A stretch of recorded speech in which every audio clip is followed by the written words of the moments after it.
Hello YouTube and welcome back to the channel here today. Today we're here for another episode of City the Animation from Kyoto Animation. Very excited to be here, back again. So as kind of forecast last week, the weekend was very busy, a lot of fun, but it was very busy.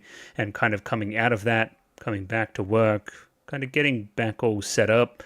I'm short on time. So yeah, hence the one episode here today. Take solace in the fact that this thing will probably be 12 episodes, you would imagine. So I would need to do one episode here at some point to catch myself up. So that's my justification. Should just be 2 a week from here on in though, you would imagine. So yeah, apologies, but shit happens, I guess. Real life happens. And I think episode 5 is the big one, right? I think it is. It's 5 or 6, so it'll be next week. I know that. I'm kind of looking forward to doing that kind of when I'm feeling a little bit less time poor, I guess. But I can kind of dive in and do a good job, I guess. Anyway, I'm doing a lot of guessing very early. Let's get these YouTube comments up here ready to go. Or should I say comment here from Pencil Sharp. Now, bear with me on this one. I'll get up the frame, I guess. The picture of this manga artist, Naganohara, of course. Yeah, so I completely missed this. Manga artist, blue hair, Naganohara. First name isn't Daisuke, but still, it's Mio from Nichijou. I got there eventually. My excuse is that I haven't seen Nichijou in probably half a decade at least. Besides little clips here and there. So I was a little unsure on character names, but now that that kind of whole, I guess, kerfuffle has been sorted out, yes, this is a cute little reference. Again, I wish I was more currently familiar with Nichijou as well. I'm going to imagine there's some stuff here, you know, that would indicate towards that as well. Like what is this? This thing looks conspicuous for sure. Yeah, that's really fun. I really do like it when people do this. The one I'm thinking about off the top of my head is you may see some familiar characters if you see Shinkai's Weathering with You. I thought that was cute in that film, so that's fun. I like that. I believe the Oshinoko manga has one as well. A familiar character, let's say. Anyway. Yeah, missed it. Apologies, but shit happens. I don't know. Standout for me is the 2 dialogue-less skits in episode 3 coming from Takuya Yamamura, who directed Tsurune. Now, Tsurune I have not seen outside of the first episode, and that was quite a long time ago. But it's about archery, right? So hence the sound effects of the love arrows would remind you of such a thing. In particular, the stuff there with Riko Izumi was really fun. So yeah, I mean, Kyoto Animation has a well-directed segment of their show that's really good. It's breaking news for sure. Now with that breaking news, we'll jump into shedding at the patrons. Patreon is linked in the description below. You can pay me and you can get episodes in advance if you're watching this publicly. Potentially you would like to see those really good episodes next week, 1 week early. It's up there. It's ready to go. Many thanks to my patrons, such as Vicky Babbers, AF, AJ, Akumansa, Bananarama Hamadama-sama, BD422, Bisa, Blue Sky, Capella, Choberibi, Dapper Dwarf, Ed, Fancy Question Mark, Flo Nightingale, Fruit, Gloriana Tenebrae, Glyke, Gus N, Hans Peter, Ika, Yako Yavanen, Jami Boo, Joran, Kusogtha, Clem, Nosta, Kot Begemot, Lick H, Lou, Miru, Mistake L Chen, Molly Weinberger, Mr. Maniacs, Parnick, Pencil Shop 333, Ronlight B and K, Saint Lily, Sal, Sam1373, Skeleton, Tentacle Member, Waifu Overdose, Without a Net, Yuki Ali, Binshi, Kelvin, Voodoo Chili, Andrew O'Brien, and Marco-san. Thank you to everybody for giving me money. I enjoy the money. City, we're pretty much going to neglect to set it up any more than we already have. I guess the lead-in generally is that our kind of dynamic trio there, Nagumo, Wako Izumi, and, oh my god, I always forget a name. It's like, hang on. I've got it here. Nikura. I always want to say Nikurin or something. I don't know why. Anyway, they're working together now. That's the whole idea. So they found that they like each other's company and their presence, and that they bounce off each other well. And I think that Nagumo sees some money in it. So now they're friends. I don't know. It's cute and stuff. But of course, it's a wide and varied cast. We're going to see Probably some recurring characters again as well. I don't know, we're just going to kind of let City take us where it wants to take us, I guess, and jump in here to episode 4. Rightio. I have episode 4 of City the Animation up there ready to go. 27 minutes and 34 seconds on this one, so sync up accordingly with your own copy. I have the Amazon subs, hence why there's also a little bit at the end here, which is just probably just credits, you would imagine, so it's probably why that's there too. Either way, official stuff. Sync up with your copy if you want it. If not, there's a picture-in-picture. Let's give this thing a 3, 2, 1. Radio, 3, 2, 1, go. Riko Izumi.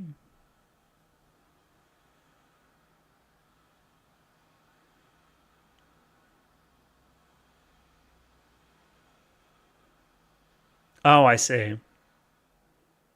Okay. I was like, who's the beating heart? He's just like me for real.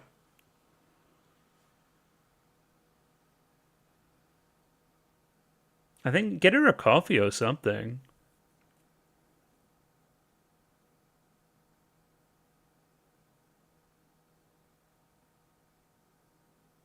Cute. Less cute. Kind of terrifying.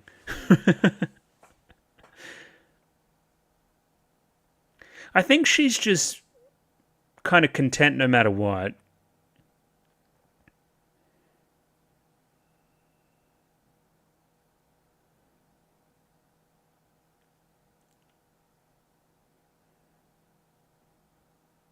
I'm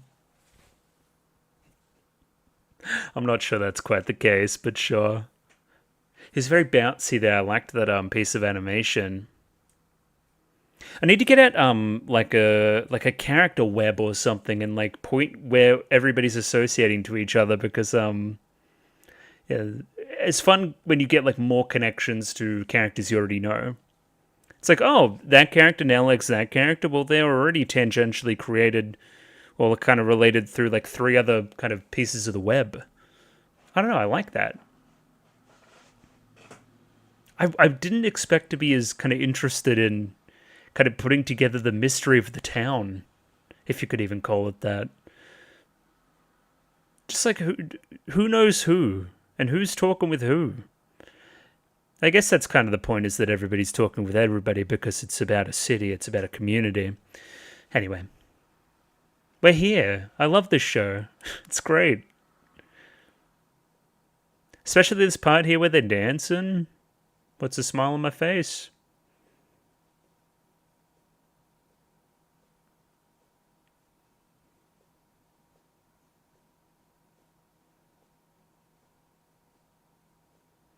I want to meet more of these freaks, for sure, for sure.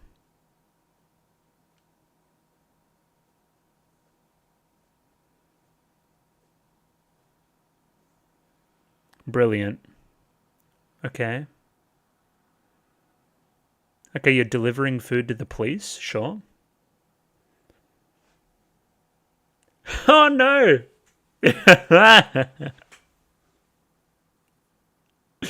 Well, it was nice considering.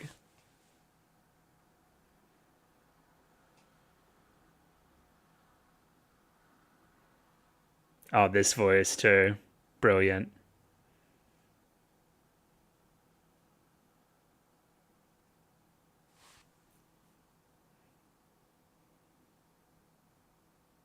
Well, what's the point? Yep.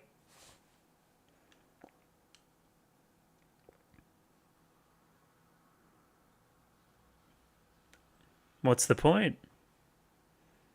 What's the point? Why'd you even do that?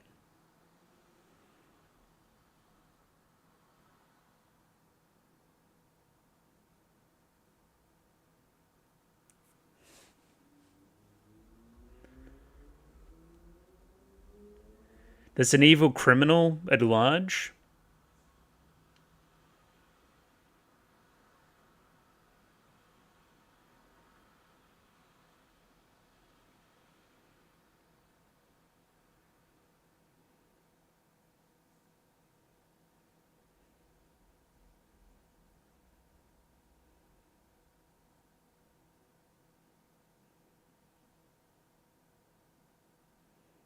Oh. Oh, they're cute then. Okay.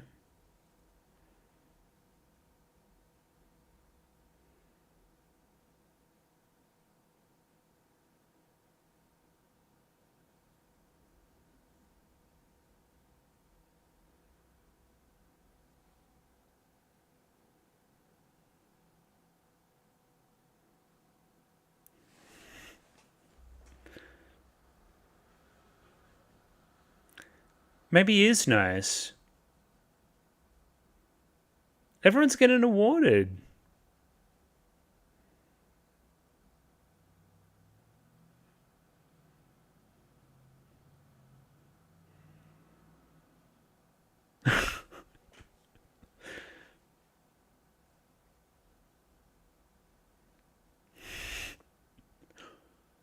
He washed up his own dish? And he forgot about the trap. Brilliant.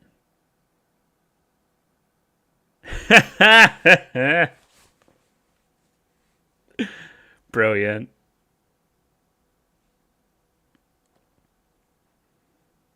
We're an award winner.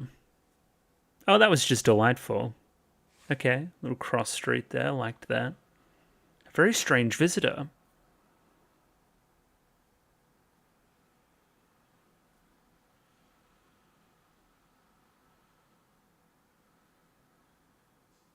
What happened? Tatewaku, my boy. What was that sound?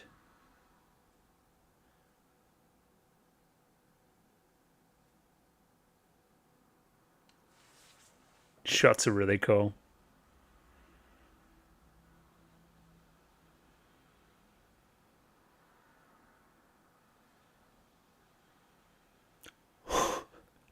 Okay. Give me a million guesses. I'm not guessing that.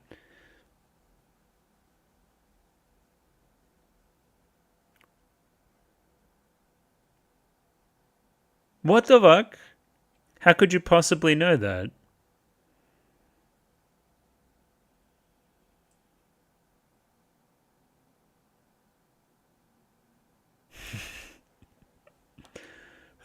I don't even know if I have a favorite food.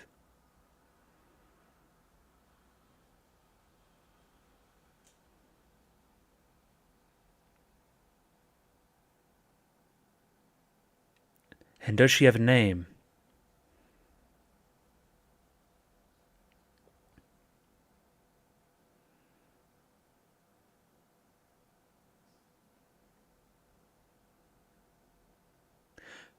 What is possibly happening? What's the explanation here? Mate? What? I only have 3 questions. Oh, of course. Makes perfect sense.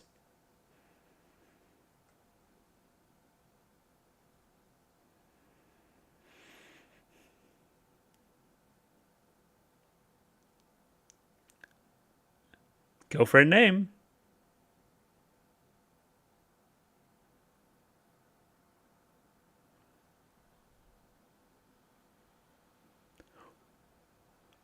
We're in. Let's go. Easy.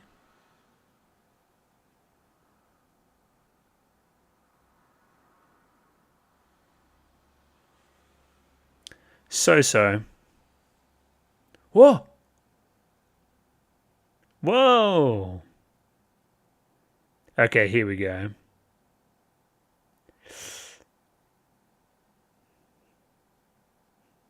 He's quite the voice actor then. No. Yeah. What did he have? 16 in math?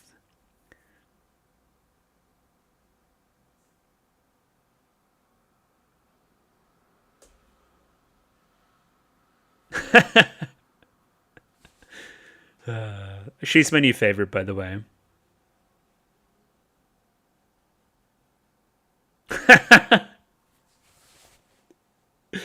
I don't know. I liked it. I thought it was fun.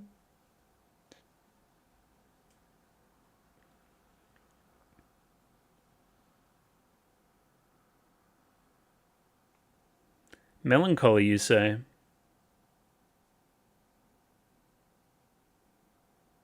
Resuming my search.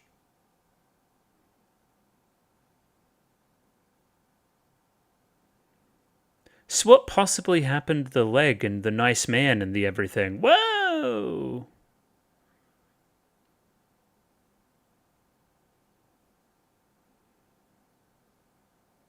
What a hero.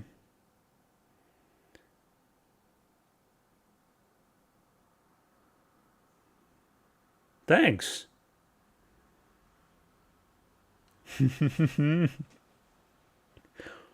Oh! What?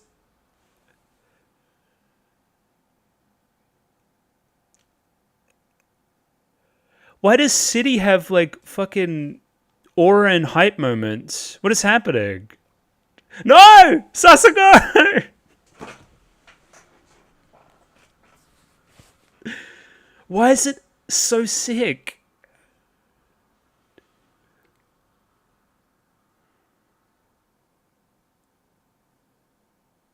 Okay, so Sasuke isn't injured.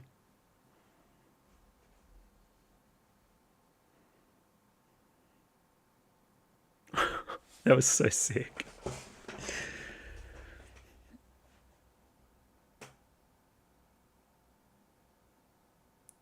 How does it come through so quickly? Okay, so she's just bored as hell too. Give this person an award. And clearly very rich.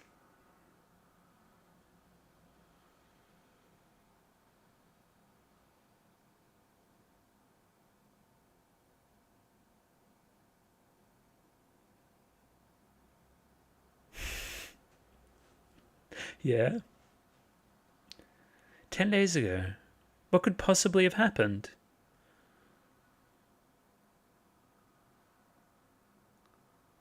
Mr. Nose.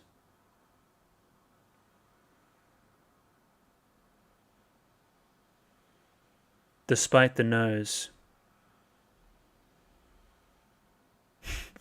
A vagabond like me.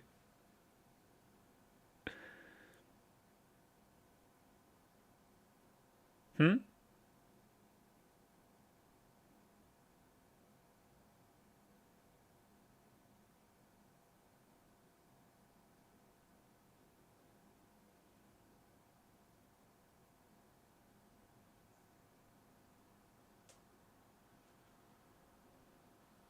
Doesn't sound good to me. No.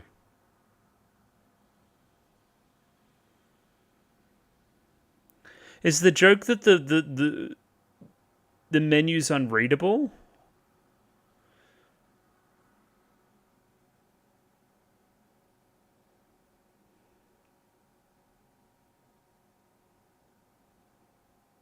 Okay. Well, you want to have like some kind of notoriety. Yeah, okay. It doesn't sound good, I'm gonna be honest.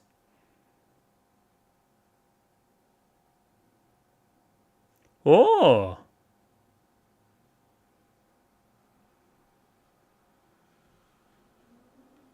I would have imagined some kind of like dog food type concoction.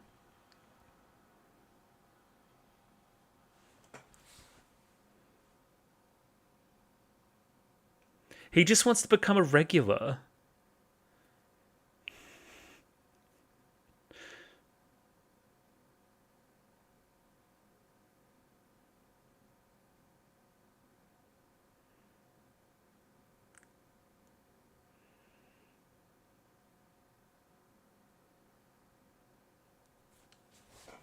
This is very charming. What a dweeb.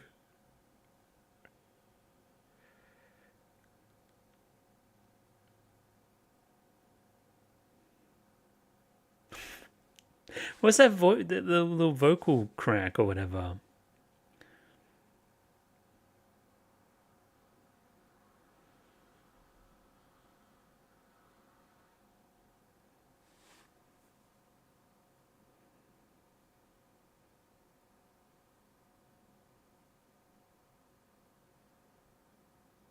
We shut down. What? What? Oh. Um. Oh.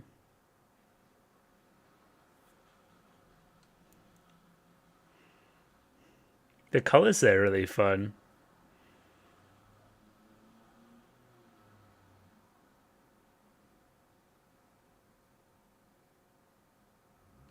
I mean, it was only a matter of time. It didn't seem like it was popping off.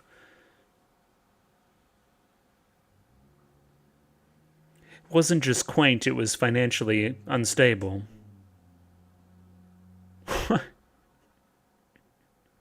What? And then you're squeezing the ears too. There's so many fun connections.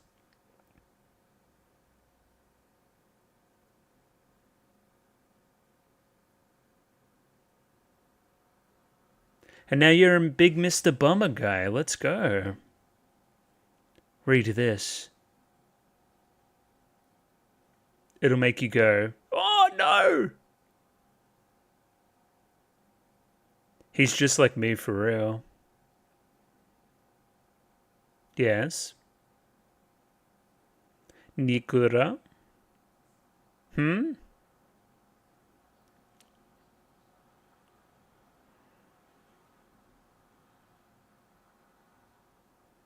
But do you have other clothes? You look some kind of cartoon character.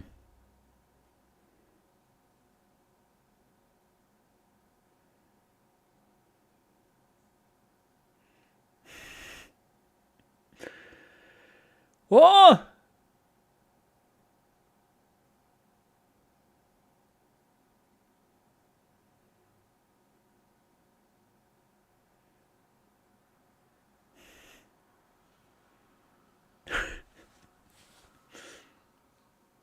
You'll just stretch it out again. Can't do that.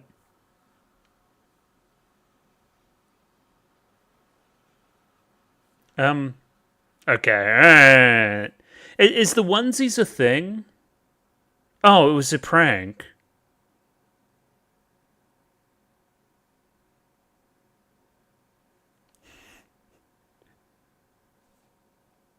She's evil. What the hell?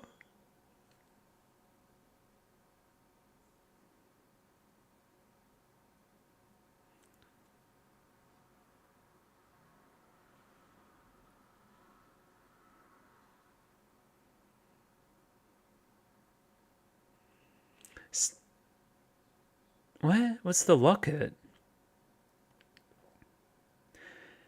This thing's going like a mile a minute. I like can't even react to it. Okay, the locket's bad. Don't look at the locket. I would rather lose the locket than let you see it.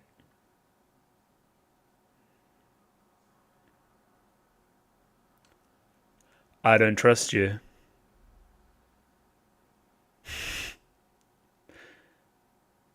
But do you still want it? Yeah, you do still want it. So you're gonna now run away.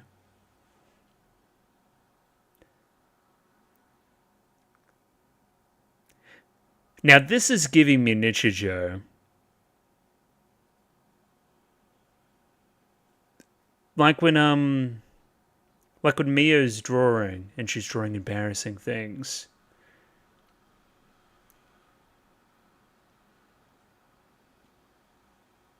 To be continued? What? No way. Okay, to be continued now. Hang on. Okay, not to be continued now.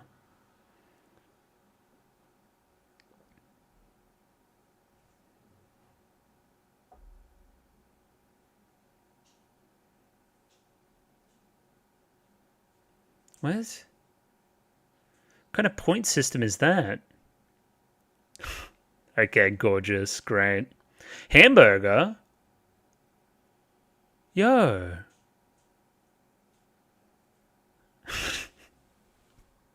No brain rot. Stop. Watermelon.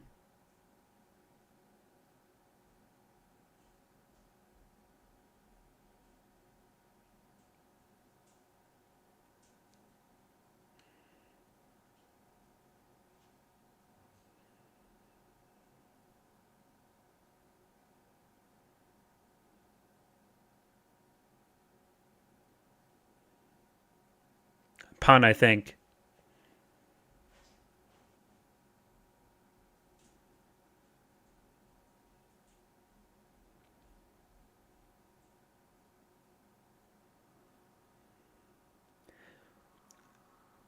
Do they just fuck around all day, every day?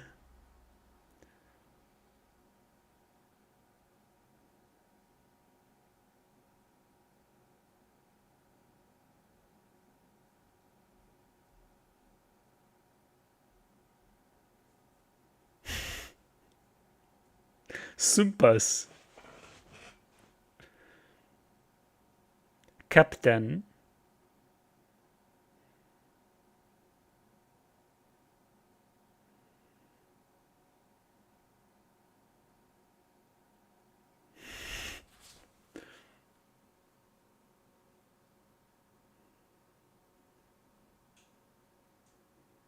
My brain is broken. It's seeping out of my ears. Send help.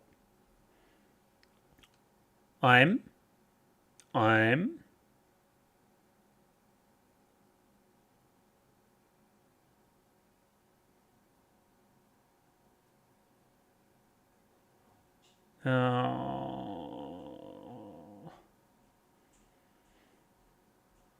It hurts my heart. What are you looking at? Oh, pendant?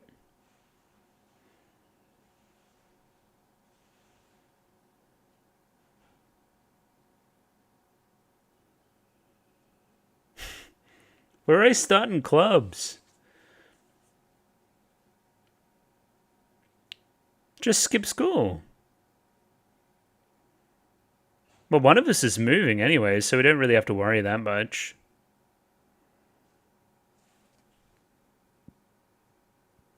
I feel like I'm at a crossroads.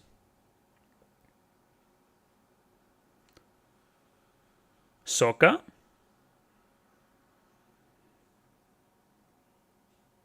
Okay, teammate's bad. Oh.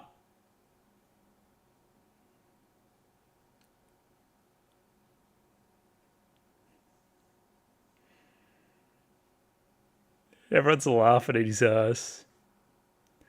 What's he doing? He's hitting a celly?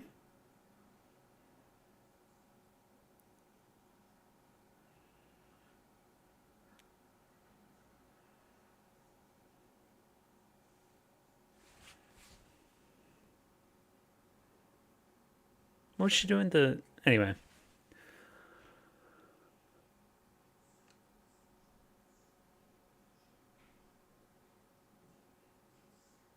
Who are you?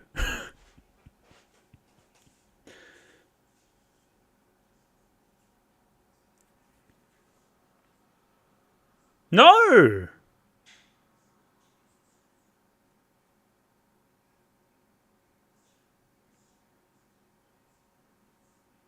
She's got like a box of things. Okay, now she got distracted. Alright, now I'm back. I'm on the safari.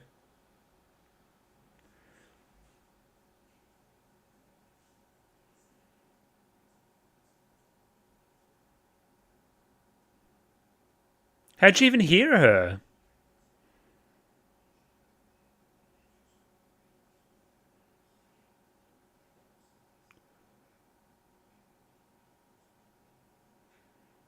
What is possibly your plan? Why does the little creature it seems like it's plotting against us? Okay, you two.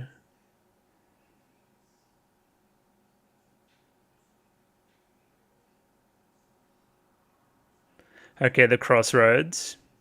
Indeed.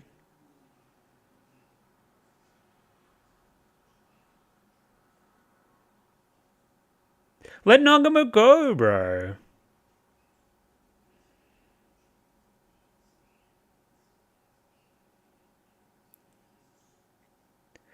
This show's got so much sauce, bro.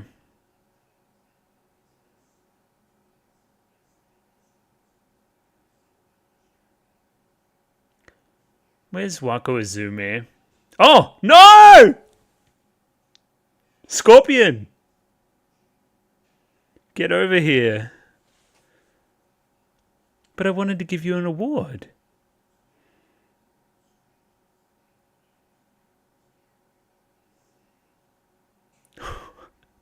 It's not suspicious like at all. Once again to be continued. They've got me waiting on bated breath. Yeah, this show's fucking really cool. I wonder what this is at the end, because it does say epilogue and not just credits or whatnot. So maybe there's more stuff there. It makes me lament the fact that I'm only able to do one, because it seems like it does continue. I'll need to remind myself of stuff next week for sure. That was so good. Oh. It's just like, I don't know. Once again, I'm when watching it, I'm like, okay, I like want to pause and like talk about like 4 different things. So it's generating conversation for sure. It's generating thought, and it's generating joy, which I feel like is more important. Like, look at this monkey on a skateboard. How can you hate that? But I certainly can't.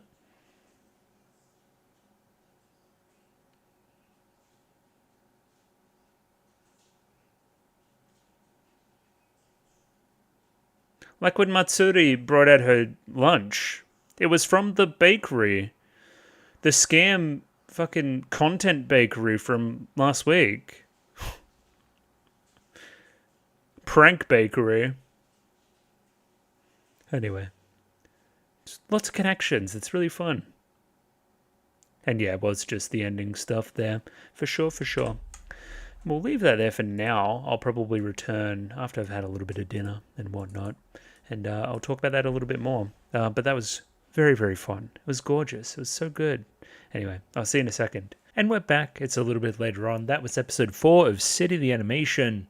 Very, very, very happy with it once again. I was delighted watching the episode. All the things that I said last week, again, production delight. It just makes me happy to watch it. The colors are great. The everything's great. Voice acting's great. It's really good. It's obviously really good. But I guess in specifics, I like how interconnected everything is once again. Again, a sense of community, a sense of making links between various different characters. Everybody's connected to somebody somehow, which is all just very neat if we want to say general theme of the show stuff and connection to place and all that other kind of stuff. And that this general vibe of everything's going to be okay.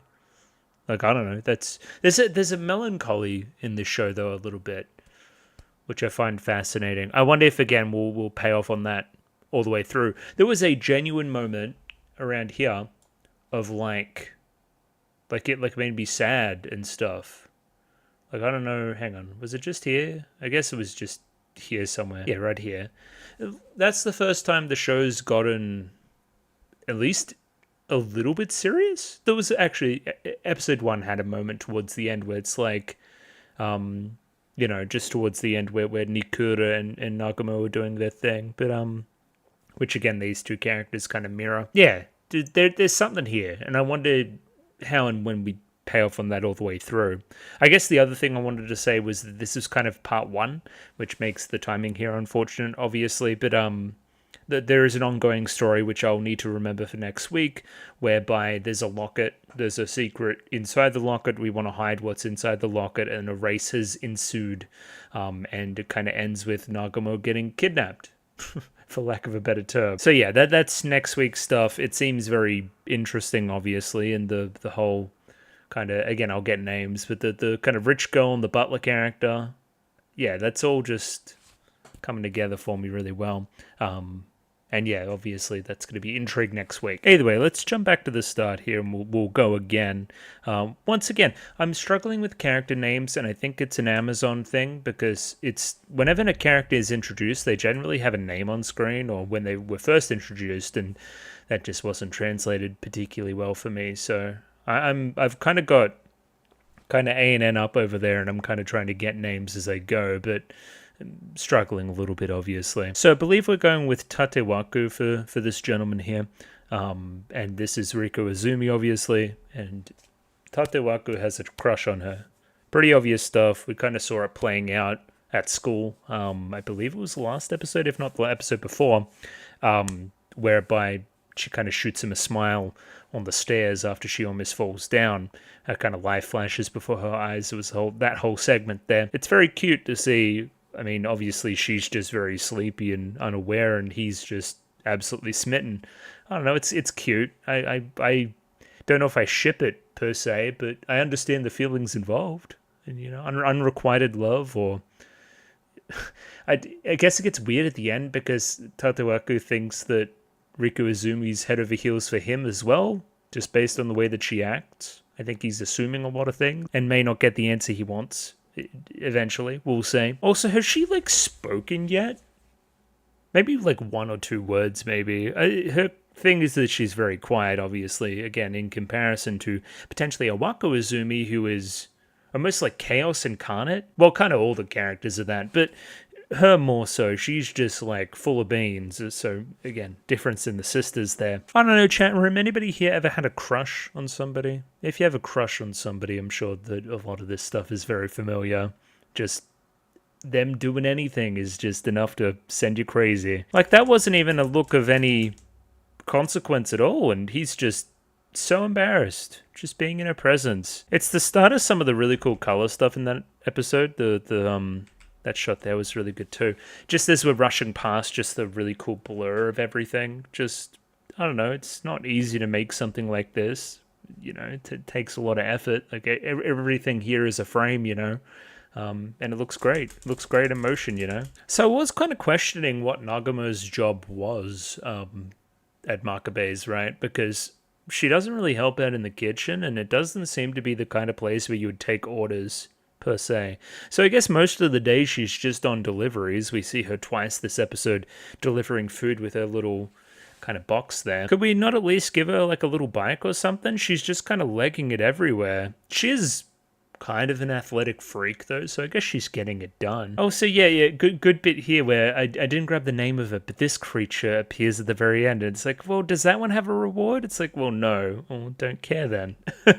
I just like how it's there very early. It's oh, blink and you miss it type stuff. So the context will form later in the episode about what's happening here, but Nagamo here comes into the police station and sees a wanted poster for... So does this guy have a name? I don't think he has.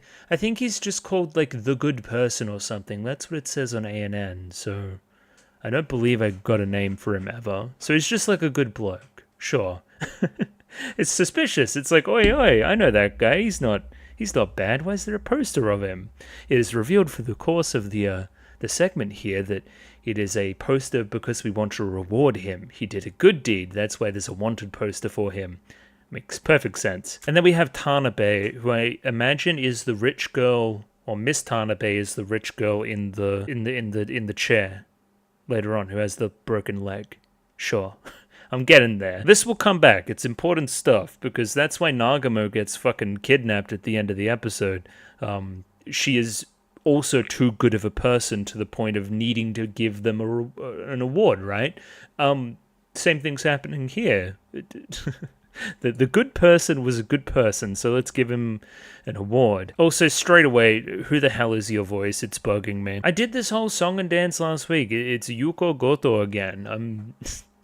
Very, very, very clear, obvious voice there, for sure. And yeah, Nagamo's gonna Nagamo. Is this a little Reddit over here? What's this guy? Looks like a little Reddit. Anyway, she's gonna Nagamo. She doesn't care about anything but the money. So if there's no reward for him, then I don't care. Stop talking to me. Is that a Tsuchinoko? What is it? Whatever that is. Tsuchinoko. There you go. Which I believe is some kind of Japanese folklore creature or something. So obviously it's a big deal if you actually see one.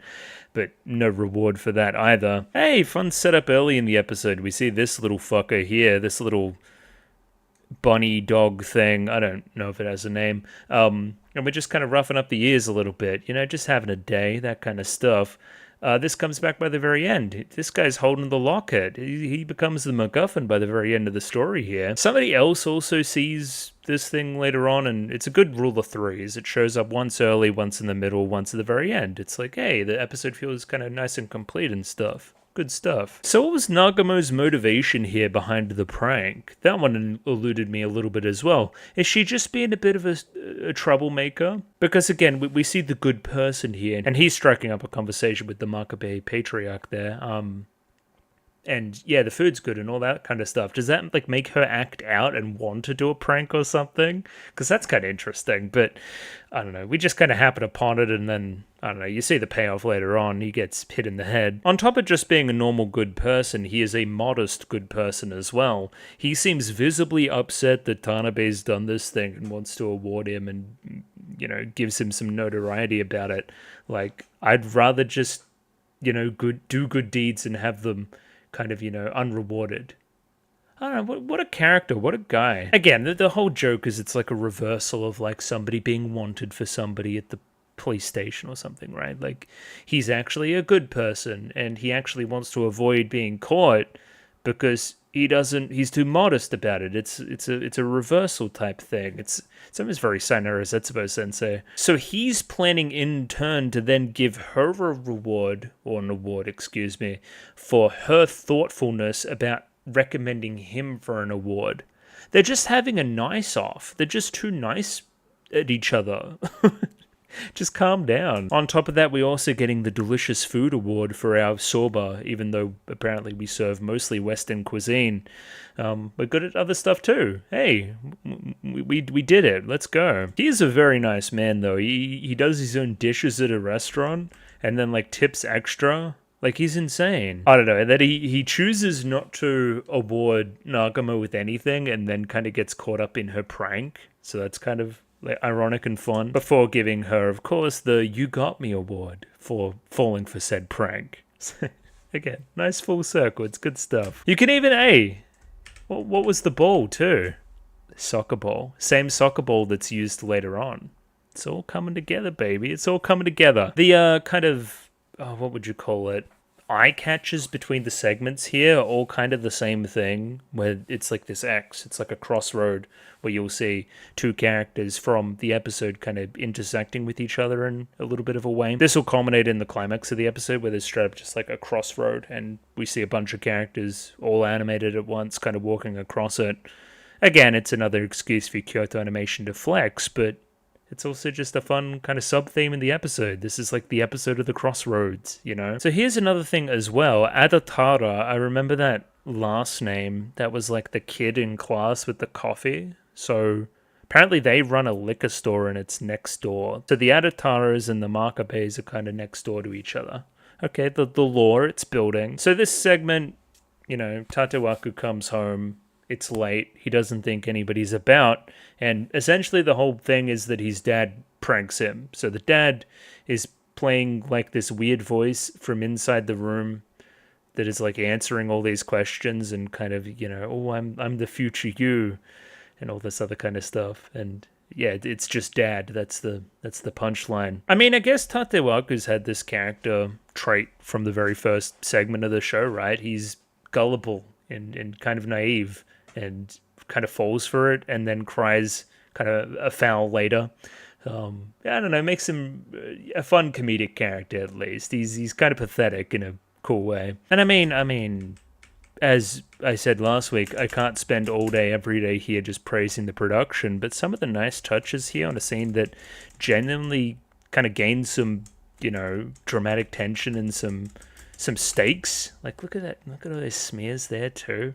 Like, just really cool, like, horror shots that wouldn't be out of place in any other actual horror show. We just got different modes. Like, look at the camera there. That's fucking awesome. Seeing stuff like that, and then seeing kind of City. Compare City to any other show. That's all I'm trying to say. They just don't do this kind of stuff. They're not as interesting visually. Almost like 90%, a good 90% aren't even in the same ballpark. And even then, we're hitting home runs in said ballpark. So we're doing very well. It's a very, very, very, very, very well-produced show. And I mean, now that we know the answer to the riddle of the question, too, who is inside Tatewaku's room, it being his father and him knowing all of this information off the top of his head makes perfect sense. Like the placement of certain moles and the blood type and the age and everything. Like, of course Dad knows that. That makes sense. Once again, I'm impressed at the show's interconnect to interconnectivity, its interconnectedness, because he's immediately into Riku Izumi again, which was the start of the episode. Like, it just logically follows. Of course, that would be one of the questions he asks. And again, it's kind of, it justifies his naivete here and his kind of gullibleness. Gullibility? I'm bad with words today, apparently. Because we saw how smitten he was for her in the start of the episode. It makes sense that he would want to know the answer to this and therefore buy the lie even more. Just good stuff. And Dad on the other side, he's kind of just using this as an opportunity to kind of gain intel on his son and who he's crushing on and that kind of stuff. Just, yeah, I don't know. Again, he was in on the whole, when Matsuri was trolling him first segment, he was kind of in on that. Just perfect. And yeah, there's the rug pull. Who's this little guy on his shelf? Look at that. I don't know, cool stuff in the backgrounds here, man. I don't know, Dad trolled him for a long time for somebody that's pretty mad at him for getting poor scores on all these tests and stuff. Like 16 points in math. You're done, buddy. So there we go. That's another example of the transitions there too. So we see, obviously, the Makabe's there running away. And then the limousine goes that way, right? And then we're into the segment with the limousine and with Tanabe and stuff. Like, good stuff. And there's Sokka over here. It's all happening, folks. Yo, connectedness. And we also have Hotaka here, the butler. Obviously, again, rich girl vibes. She also seems very annoying for the record. Well-meaning, of course, but annoying. And a little bit overbearing on the poor butler. As we see here, as I've told you over 100 times each day, your leg will heal in about a month. Again, it's a little bit of mystery too, like what broke the leg and what was the good deed that the good guy did or whatever. Like, I don't know what happened. Can I get a gif of fucking Hotaka doing this too? It's very funny. That's killing me. That's good stuff. Another question would be around age of this character. I've got no clue how old she is based on, again, voice and mannerisms and stuff. The uniform, to me, would indicate either a different school or a different stage of schooling, if that makes any sense. So what year is Matsuri in and all them? Are they all high schoolers or middle schoolers? Anyway, time will tell. Maybe she goes to some other different kind of rich girl school or something. And I think her whole vibe too is that she speaks very officially. Like, we kind of translated this kind of crazy, right? I can't help but sigh at this unfulfilling melancholy. Sigh and melancholy in the same sentence? Think about it. Yo. Season 3 confirmed. No, more that's a character trait, right? She talks in a very particular way. Tanabe also, again, goes to ask how long it will take her leg to heal. So, I mean, as far as I'm concerned, Hotaka is a saint here. Then we have the umbrella going, of course, flying away. And Nagamo jumping through the air, crazy fucking superhero Superman style, in her, like, flip-flops, grabbing the umbrella. Once again, we're going to go back to the mystery of, like, Nagamo as a character, right? She was super popular at school, that she had, like, a fan club, and she was athletically insane and gifted and talented at, like, everything and having fun doing so. And now, again, she's, like, struggling to find a job and struggling to make rent and is, like, really cheap and stuff and kind of seems generally unmotivated and, you know... Oh, unmotivated's the wrong word. I don't know, she just kind of seems off. So what happened is the question once again, because she still has the talent. The talent didn't go away. She's still insane. I don't know, it's an interesting one to me. It's a reason to keep watching from, like, almost a revealed perspective. Like, even that, like, her whole little thing came undone, and she even had enough talent to put it in the spot whereby it would fly back into the... Like the lid would shut on it. She's insane. She's cracked. But of course, we've almost like gathered the ire of the worst person possible. I want to give that person an award. The combat butler engages, and the animation there is insane. And for some reason, he has a capture chain in his arm. Hang on, we do like the triple. Hang on, look at this. So frame by framing, we kind of go out once. Yeah, like it kind of. Like, we kind of retract and then go again and then retract and then go again. Like, no, I thought it kind of, like, retracted, but it doesn't retract. I think it's the background, like, imitating that motion. That's really cool. And then, of course, yeah, this is where it is. Yeah, no, we're doubling back there. For sure. Feet, sicko. It's only, like, by accident that she, like, trips over the little mole, too. Otherwise, that she would have got chained, as we see in the end of the episode, too. And, of course, just, like the callback to it being Sasageo, the best soccer player that keeps getting injured. Like, they're just the perfect person here to be taken. And, of course, it's set up early. We saw the bird's eye shot before of the soccer practice over there. Just fits. It's good. Like, I am in love with this segment. Like, just the little, like, he receives the soccer player and, like, spins him around like that. Yo. Hotaka also gets a picture here before we see said picture appear in the in the police station. Kind of bring us full circle. We're guessing a similar thing happened to the good man. So next up we're with the Makabe father, who did have a name. Let me grab it. Surubishi. I don't know if I'm going to remember that one, but you know, the dad's here. So I think the vibe here is that there was a game on, you didn't score, but you were close to scoring, and Dad only managed to watch a little bit whilst obviously still running a business and doing all that other kind of stuff, right? And it's a great reveal, right? Because very early in the piece here, we see the books in the foreground, and we're like, oh yeah, I wonder what that is. Okay, yeah, just continue. As it turns out, it's Mr. Bummer, and you're looking almost for an opportunity to hand out a copy of Mr. Bummer to somebody that's having a bad day because you feel like it might brighten their day up and make them feel better on a bad day like it did for you before. Like, that's the point of the bit, basically. And much like the bit with the restaurant we'll go into, he's just kind of a dork that wants to have these one-liners, like very cliche moments, you know, that he wants to be the person that walks in and is a regular in a restaurant and asks somebody for the usual, right? And he goes to such lengths to do so. Clearly here he wanted to be the father that hands the son the perfect thing at the perfect moment to, you know, make his melancholy go away. He couldn't do that. He couldn't achieve either one. He's this guy that's almost trying to be this one thing, trying to be like this cliche movie character, but can't quite pull it off because he's kind of lame. Once again, like father, like son a little bit.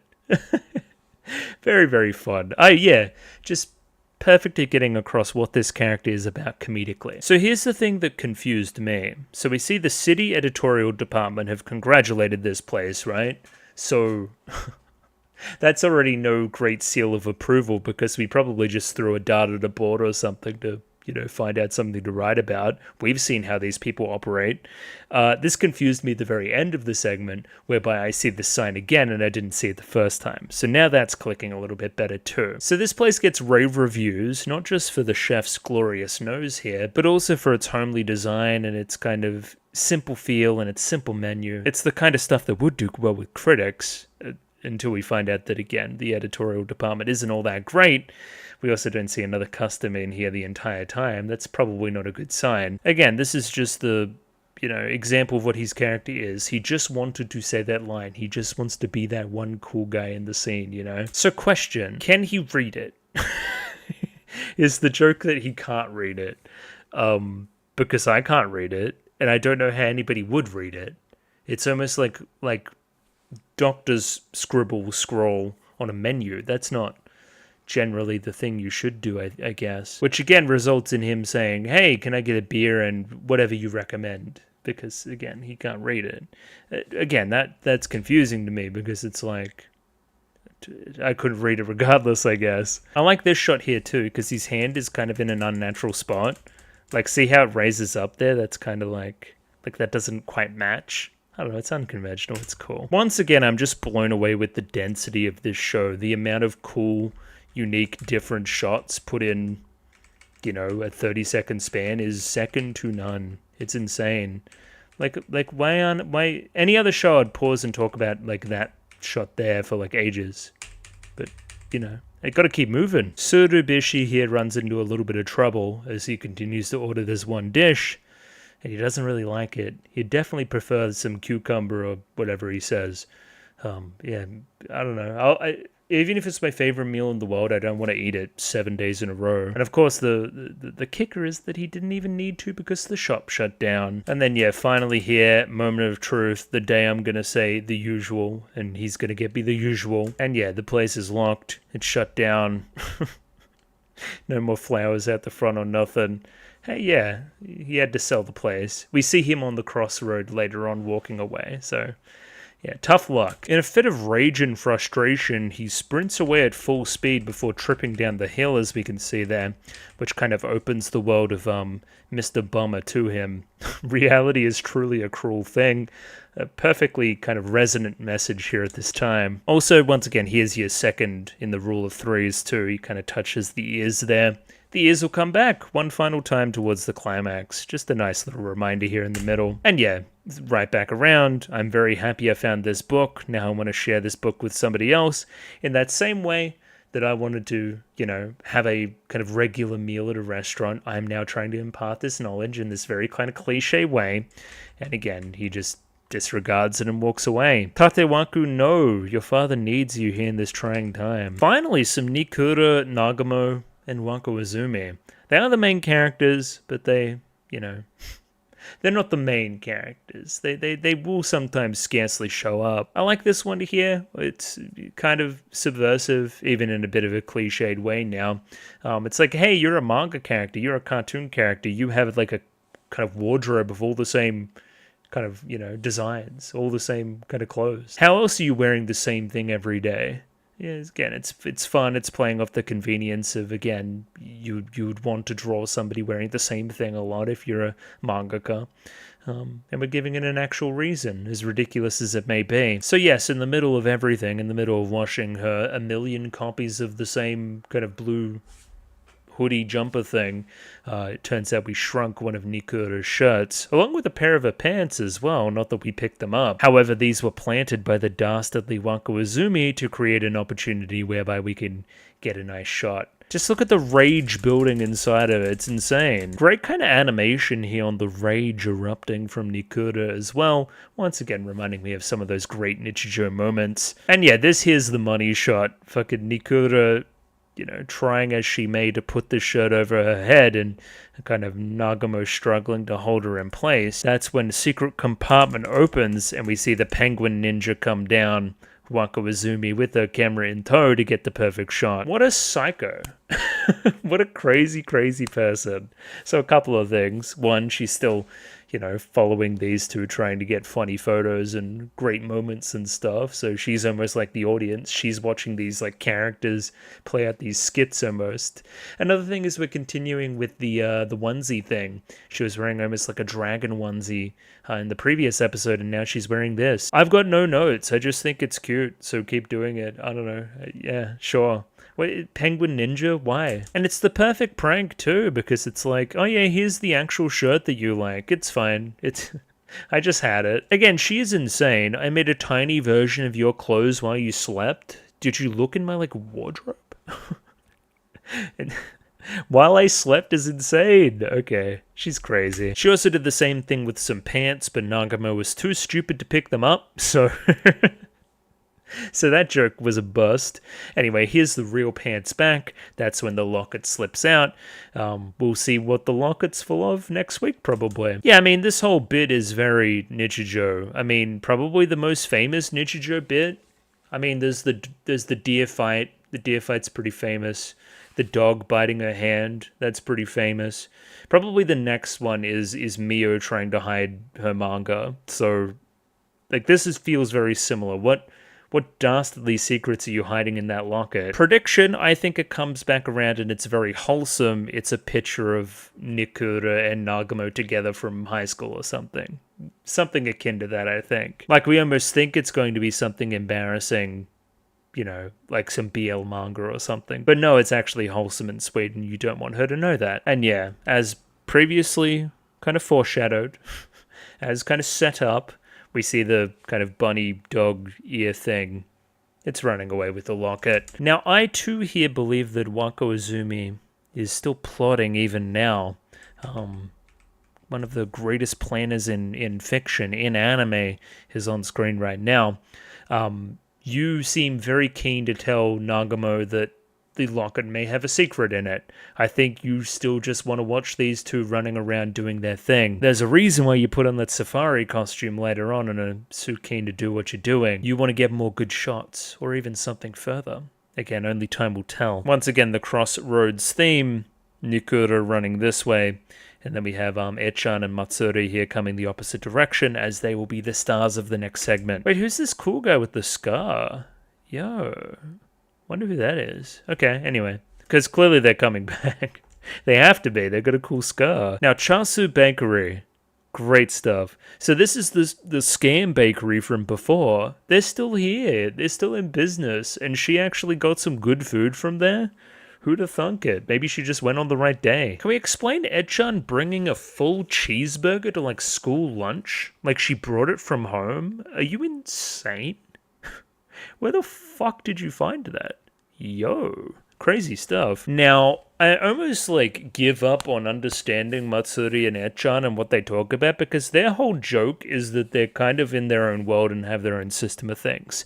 So what is the Echan point system? Why does it reset when somebody gets to 10? Why is it a 6-point system? I don't know. Why is it unnecessarily complicated point system for scoring? I do like this stuff too. Very, very charming. Just kind of the kind of the flip. Oh no, great. Now, Echan, where is she moving to? That's the next question, right? Because she's doing a thing here where apparently it is like Echan to say words in, like, English, in, like, a, you know, in a little bit of a, like, English words in a little bit of an accent, I guess. Is she moving back to, like, the States or back to an English-speaking country or something? Or is that a vibe with her character, or am I just kind of projecting that? I think I'm overanalyzing it. I think at the kind of base level, it's still just a segment where somebody says, cheeseburger, no cheeseburger. It's just good stuff. I don't know. Watermelon, muskmelon, gorilla. Like, Echan is homono Echan. Not homo, they're also that. But, like, the real Echan. Echan is becoming the real Echan. What is that? Is it because she's kind of foreign? Is that the... Normally we associate that with blonde hair. I don't know about the blue kind of number we got going on here. This one's a good pun. I like corn and then con, because it's like a fox. I think that's pretty good. And once again, just unnecessarily complicated. My true identity is the real Echan who has taken over the real deal. And yeah, you were in America, because this is the real Echan. And then, no, I was in the country of Echan. Welcome to the... Are you the president of the country of Echan? Because we were talking about that in a previous episode too. I said I shouldn't try to understand them. Why am I trying to? And then because the country of Echan they would have stupid names for things, I think that's why we look at, like, a protractor and a compass and stuff and go like, oh yeah, that's a stupid word we can use. Because instead of compass, we would say sumpas in the country of Echan. And then we do the club thing again, where we're in the go home club, but we're also in the Sempas club. So I'm captain of the Sempas club, but then we had another word for captain too. I don't know, it's all just, it's nonsense. Stop trying to analyze it. Before right here at the very end, Echan tries to reveal to Matsuri that she's moving, but is unable to do so, and it's soul-crushing. It really hits you right there. I don't know if any of you ever had a friend that kind of left school. Yeah, it's tough to say. It's tough to say such a thing, even if it's out of your control. Means I'll have to say goodbye. I don't want to say goodbye. I'm having fun, you know? Yeah, instead of saying I'm moving, I'm just going to hop all over you to the point where I'm, like, kind of straddling you by the very... I don't know, it's crazy stuff. Get him out of here. Either way, they become connected into the whole locket thing, which seems to be the thing that we're locking in on next episode, so maybe there'll be more Echan, Matsuri, I'm moving plot stuff next episode too. One can only hope. We can only hope for a good solution there. I don't know. And just like that, we started a new club. We're going to chase after the Pendant Club. That's our new thing. Even if lunch is just about to be over, let's skip school to do so. Once again, their matched walk cycles are just adorable, aren't they? They're just great. No, but like seriously, how can't you love this show? Like what does it say about somebody if they don't like this show? You know? I don't know. There must be. I wouldn't trust them. I wouldn't leave them alone with my kids. Absolutely not. Tatewaku finally gets his goal, though. The ball kind of ricochets off his head into the goal, but a goal's a goal. Doesn't matter how they go in. They don't draw kind of pictures of them. They only show you the score. And this is great vibes. This is like Saturday sport vibes for sure. You're off celebrating and everybody else is laughing at how stupid what just happened is. Great stuff. And he's kind of hitting a celly. He's hitting something crazy, but he's also blocking his nose from the blood. Great stuff. So now this is all happening all at once too. So this is stuff to keep in mind next episode too. This soccer game is happening at the same time as Nikura is chasing after her locket and stuff. Where again, at the same point, we have... Are you like dowsing for them with kind of rods there? It's kind of crazy. And the face on Matsuri is insane too. Yeah, this is all happening at once. That's the wrong button too. And that's a better button. Once again, the animation here is just a 10. Great motion, great fluidity. The random assist from the random passerby to give us the kind of bamboo pole to jump over before it breaks, making for the perfect opportunity to, you know, put in the chapter title, which is Human Intersection. The music here is doing the heavy lifting too. I don't know about you taking off the onesie like that. That's a little bit promiscuous. Just like kind of the music syncing up with the changing of the clothes there too. And see, Wako Izumi, she's like a cartoon character in a show that's already a cartoon. Like, she just finds a copy of Mr. Bomber in Love and starts reading it. Like, instead of focusing on the thing that she clearly set up from before. Like, she has, like, cartoon logic, and I think that's hilarious. Once again, I know I said it. I know they said it in the article from last week as well that I read. But it really, really must be therapeutic for Kyoto Animation to finally just make a straight-up just funny show. No more, like, crazy attention to detail. No more, like, big, dramatic, crazy set pieces or nothing. No more of that. No more, like, super nasty stuff. Let's just make something funny, fresh, delightful, and kind of, like, makes you happy to be alive. I don't know, it just must be so refreshing to do that. I think today is also really hot. I think these are the heat lines coming up from the gravel. Also, again, Nagamo's already gone. She's left you in the dust as you were getting ready. Did I mention the animation's good? Like, holy fuck, man. And this is when everything just starts connecting, right? So, we have 2 copies of the same fucking guy. Wait. Him fading away like that's insane. So this is the Mr. Bummer artist guy, and this is the editor who works at the magazine. Down here we have the same kind of restaurateur from earlier. He wants to protect the ducks, so he's kind of blocking the road so the ducks can pass. This frustrates Nagamo, who comes through, clearly chasing after the pendant. Inadvertently here, the editor also stops the pendant from approaching the intersection too. Also like that again, even though Nagamo wants to get in front very badly, she still won't disobey the rules and pass the ducks. We see Echan and Matsuri here passing through too. At this moment here, we have 3 separate old men meeting up randomly, almost like running into each other and like having a gas bag. And we're also just blocking for that too. We have Makabe here, some other bloke, I don't know who that is, and the editor guy from the magazine. He had a bag or something and they're all gonna go have a day essentially, I don't know. And again, it just kind of from there to like slamming butt to that cut to those like zooms to... This show's fucking so cool. What the fuck? There's genuinely fantastic animation and choices and like sauce every like 2 seconds. It's so dense. Anyway, here's the callback. We have Hotaka, I believe that was the name of the butler, finally catching Nagamo to give her an award for being cool or whatever, saving the umbrella right at the most inopportune moment, just as she was about to grab the pendant. It's almost like creepy if you didn't know the rest of the context. Also, weirdly enough, the landlady sees this and doesn't really have anything to say. Just kind of to be continued. I guess broadly she doesn't like Nagamo, so hooray, she got caught. Woohoo. Sure. Once again, I lament the fact that I have to leave it here. I really want to see what happens next, but next week job, I guess. I believe episode 5 is the big one, so looking forward to that, obviously. This show's insane. Holy shit. Anyone say anime of the year? You're almost like dumb if you don't think it is.